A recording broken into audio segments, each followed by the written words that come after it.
everyone. I'm Natalia Bilbao, and here's what's happening in LA this week. In her second annual State of the City address, LA Mayor Karen Bass highlighted her priorities for the fiscal year ahead. While acknowledging the city will face budget challenges, Mayor Bass pledged to continue to fight the city's homelessness crisis.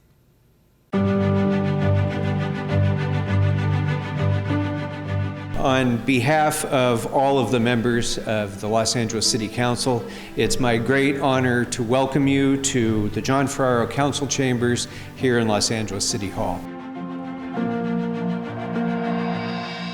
In my years in public office, no one has set a better example of that kind of partnership and team spirit than the 43rd Mayor of the City of Los Angeles. It is my distinct honor to welcome my partner in getting things done, the one and only Mayor Karen Bass.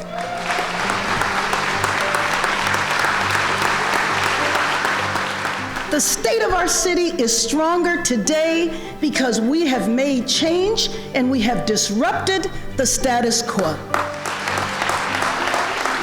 We have disrupted the status quo on day one of my administration by declaring a state of emergency, because the crisis on our streets is nothing less than a disaster. My top priority, of course, is the health, well-being, and safety in the lives of the 4 million Angelenos who live in our city. And of course, that includes our first responders who keep us safe.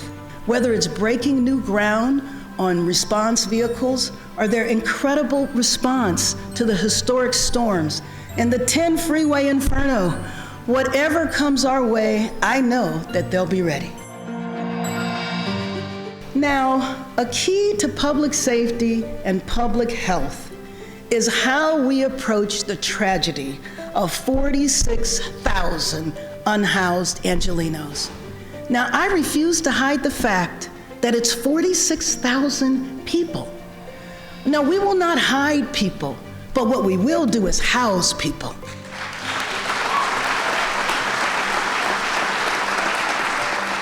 I just won't ever accept that we have to settle for the way things have always been.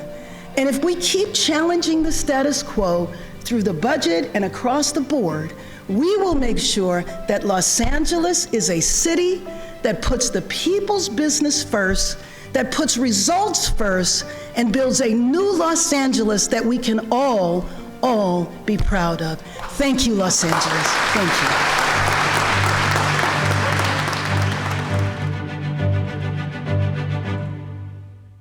For more information on the mayor's state of the city and the work of her office, visit mayor.lacity.gov. The countdown to LA hosting the 2028 Olympic and Paralympic Games is on.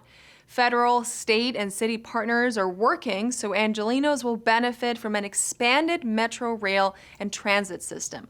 But first, Metro will get athletes and visitors from the rail line to the finish line. We're here at Exposition Park, and this is a part of the partnership for the Olympics, the LA 28 Olympics. This is a partnership between federal partners, state, county, and city partners. As the Olympics heads to Los Angeles, this funding will help provide for first and last mile cycling, bus, and rail transit facilities and expansion throughout LA County. This nearly $900 million in federal funding that is coming to the region to expand Metro's rail system ahead of the 2028 Olympic and Paralympic Games will be vital for our success. The Purple Line extension, the light rail project in the Northeast San Fernando Valley, thanks to the bipartisan infrastructure law and the recently passed appropriations bills.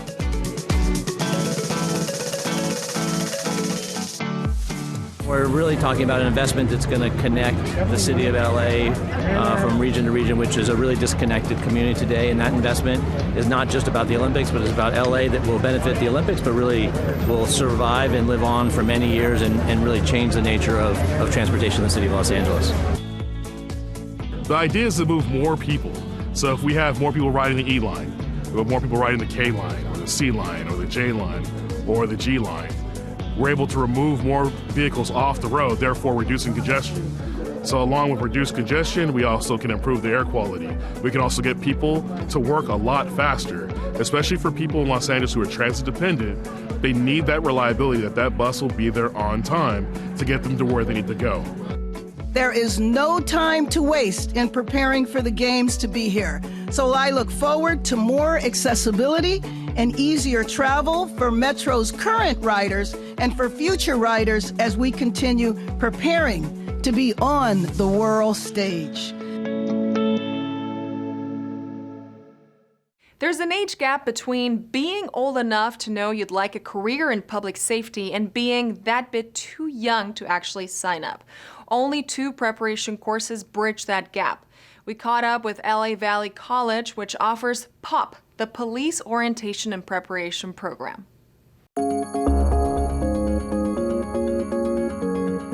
I'm just so pleased that LA Valley College is the home to our Police Orientation Preparation Program, the POP program here.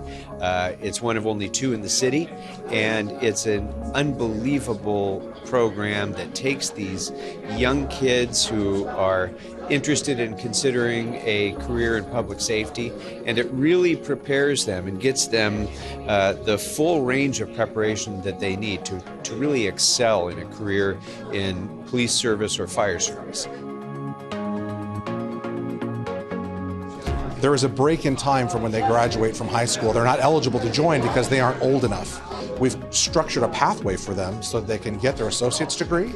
We have job opportunities for part-time work, and the POP program gets them both physically and academically ready for the police academy. When I was a youngster at their age, I kind of wish I had a program like this to mentor me, to guide me through not only my college career, but getting into academies.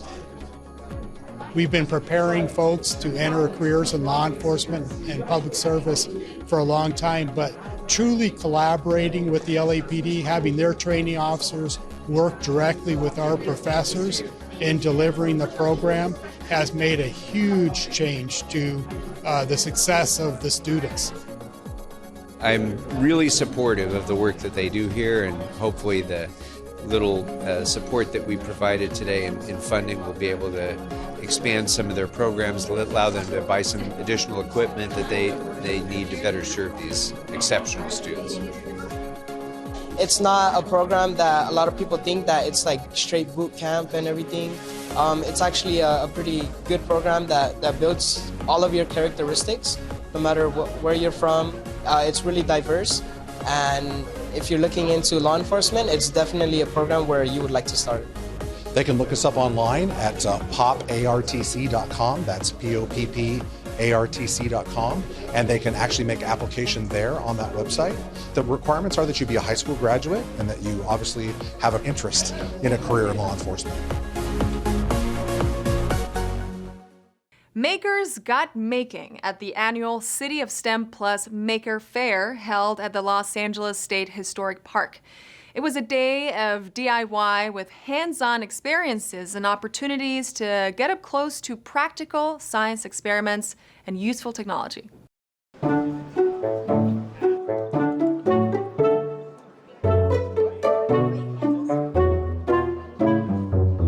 We have this 2024 Los Angeles Maker Faire and our City of STEM Festival. This is a huge celebration of STEAM education and career, also as well as the celebration of the DIY spirit. I'm with my daughter and my good friend Paloma and her daughter. They get to do all kinds of science experiments, art, crafts, technology, all stuff that I don't think I'm the greatest at, so I like that they get to come here and they get to learn from all these experts in those fields. We picked a few activities that we thought were interesting for the kids. One is like the binary bracelet, and the other one is marshmallow tower. It provides all these opportunities to try different things. Like last year, my daughter was using a power tool, and she was 4, and she was using like a drill to make a constellation. I think that's amazing and extremely important to see a diverse amount of women out here, like teaching them and learning from them and helping them do these things and letting them know that they're that they can. We use these resources all the time. These are like resources, the museums, the libraries that we're so involved in, and we get to learn about programs and summer camps and curriculum. So it's really helpful. They give us a lot of like good resources. Be a maker, be an inventor, be a scientist. Thank you. Street safety improvements, temporary ban on new dog breeding permits, and winter snowpack survey results. These stories up next on City Beat.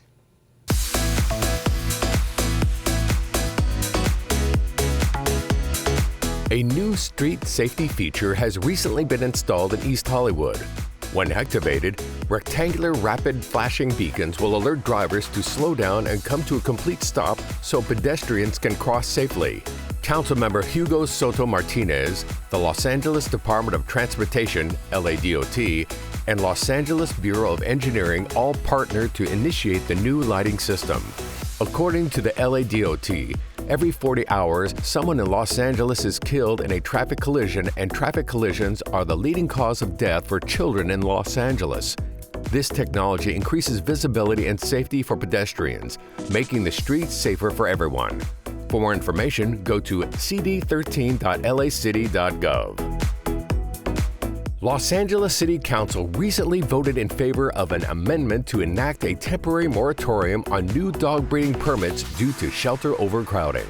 Several factors have contributed to overcrowding at city animal shelters, including lack of pet-friendly rentals and insufficient spaying and neutering of pets. High rates of permitted and unpermitted breeding affect the inflow and outflow of animals from the city's shelters, further impacting the system. Once shelters are at 75% capacity or below for 3 consecutive months, the moratorium will be lifted. But if shelter capacity rises above 75%, the moratorium will be reinstated. For more information, go to lacity.gov/government. The results of the final snow surveys of winter 2023-24 are in, and they show the Eastern Sierra snowpack at 103% of normal. Los Angeles Department of Water and Power, LADWP, surveys use real-time measures of snow depths and water content to project runoff and water supply needs. Following record-breaking snowpack and runoff in 2023, LADWP reservoirs are full, and the Los Angeles Aqueduct will meet about 70% of LA's annual water demand. LADWP turns snow and rainwater capture into a sustainable water supply, and since last fall, it has captured around 30 billion gallons of stormwater. For more information, visit ladwpnews.com.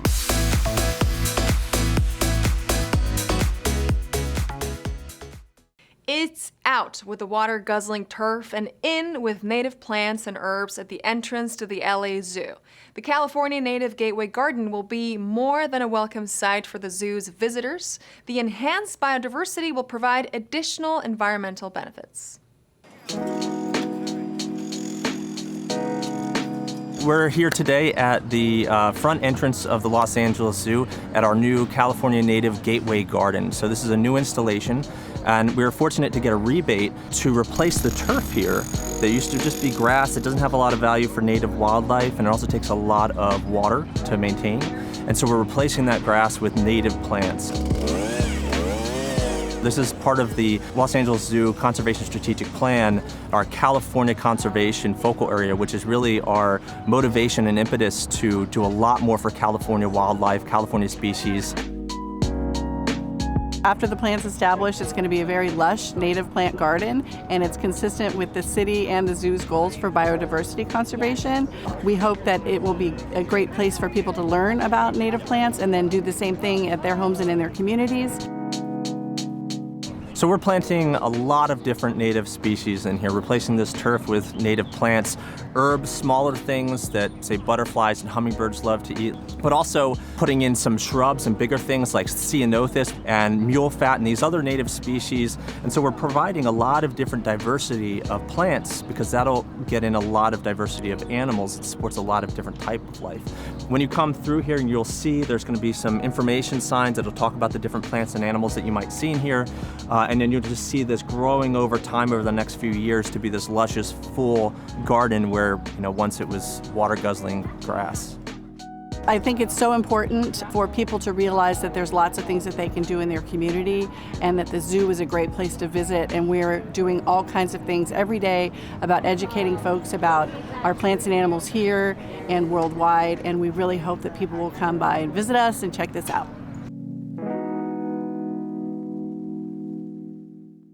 For more on all the work of the Los Angeles Zoo, check out the website at lazoo.org.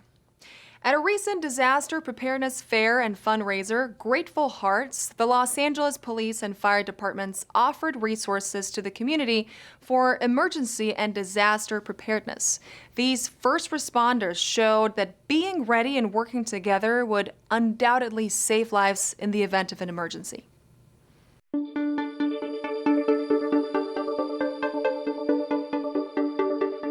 Today we're out here for the 15th annual Grateful Hearts fundraiser, which is supporting Los Angeles City Fire Department as well as the Los Angeles Police Department. This is a disaster preparedness fair that's behind me right now. It's an opportunity to educate the public and bring them together if we do face a disaster on what to expect from public safety and how together as a team we can help save lives. The name of this event, Grateful Hearts, is befitting for such a good group of individuals that lead with heart. Our police officers, our firefighters, our whole city family is here today to serve our community. We have food booths out here where our firefighters and police officers are preparing meals for the public. We have live demonstrations where we're cutting up vehicles in a vehicle extrication seminar. We also have hoses that are out here that kids can spray the hoses and dress up as firefighters. The city of LA is unique because our area in general has 3 major fault lines that run through, so the probability of an earthquake is probably more high than any part in the United States. Obviously, we border near the ocean, so the tsunami factor in case of a large earthquake in the middle of the ocean, we have to prepare for that disaster. For 5 years in a row, we've had significant brush fires that have affected our community of LA, and that's what disaster preparedness is all about, is to make sure that all the disasters that we face in the city of LA are highlighted, so if God forbid that disaster does happen, we're more quicker and more equipped to do the right thing to save lives and save property.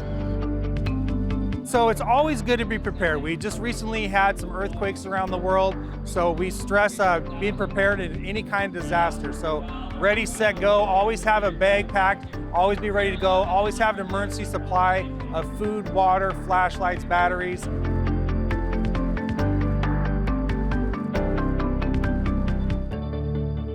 I think that the theme of being grateful for one another is evident. I think we look at our job and our profession and we take it for granted that it takes a toll on some of these officers and the officers that are serving day in and day out for people whom they don't even know.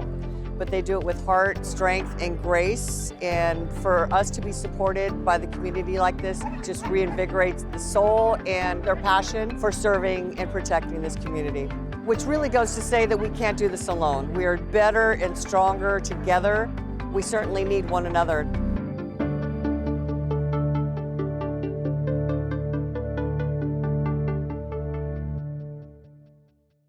Give me an A for All-Stars. Give me a B for basketball. Give me a C for City and Champions and Clippers mascot Chuck the Condor. They were all at the Michelle and Barack Obama Center for Rec and Park's Youth Basketball Citywide Championship.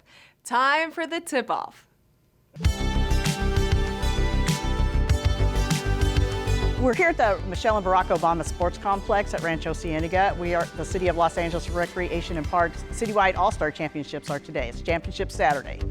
Kids from all over the City of Los Angeles came together for the All-Star Champions. I'm here to play basketball, just have fun, and bond with my friends. We have 120 kids participating today in 6 different divisions.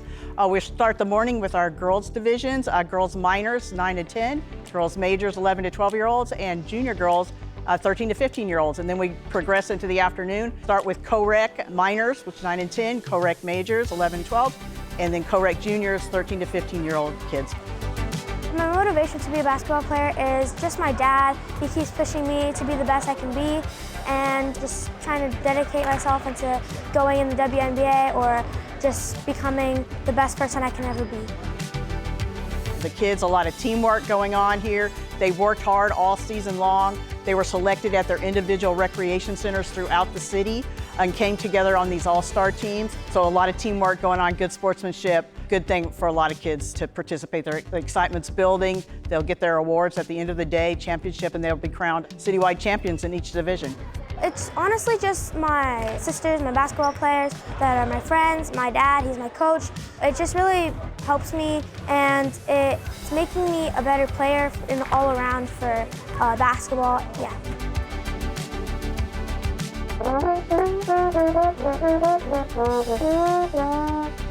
They can play through Play LA, it's $10. They need to go to their local recreation center to find out about all the sports. laparks.org. They can also find information about their nearest recreation center and sign up to participate. We'll have summer sports coming up soon. We'll have soccer, basketball, some places do flag football. It just kind of depends what local rec center sports will be offered in the summer.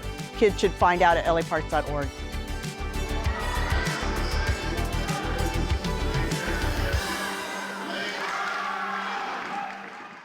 For more information on basketball and the other sports mentioned, visit the City of Los Angeles Department of Recreation and Parks at laparks.org. At the annual Community Carnival, the Los Angeles Police Department and the local community get to build good relationships. What's even better is that everyone can agree on the day's agenda, simply to have all the fun of the fair. Today is our annual Community Carnival event with vendors and carnival rides and different foods and music. The purpose of the carnival today is to bring unity in the community, for law enforcement to engage with the community, get to know our neighbors, to come together, and to build relationships between law enforcement and the community. We've been doing it for over 20 years, and so every year we bring it out. We're working with the LA Reinvestment Foundation. We work with our Los Angeles Police Museum to provide this event for the community. La policía es muy amigable, anda mucho policía ahora, se siente mucho la protección. And what it means to me personally is togetherness. To do something outside of a radio call, outside of an emergency, to have officers really engage, walk footbeats, get to know the families that are here today. Está muy bonito, hay mucha diversión para los niños, la familia viene a divertirse, ve que en este tiempo puro estrés, trabajo, y aquí pues un momento de diversión con la familia, con los niños. Es muy bonito, la verdad. We want to ensure that we provide a friendly environment full of food, fun, and festivities for our community.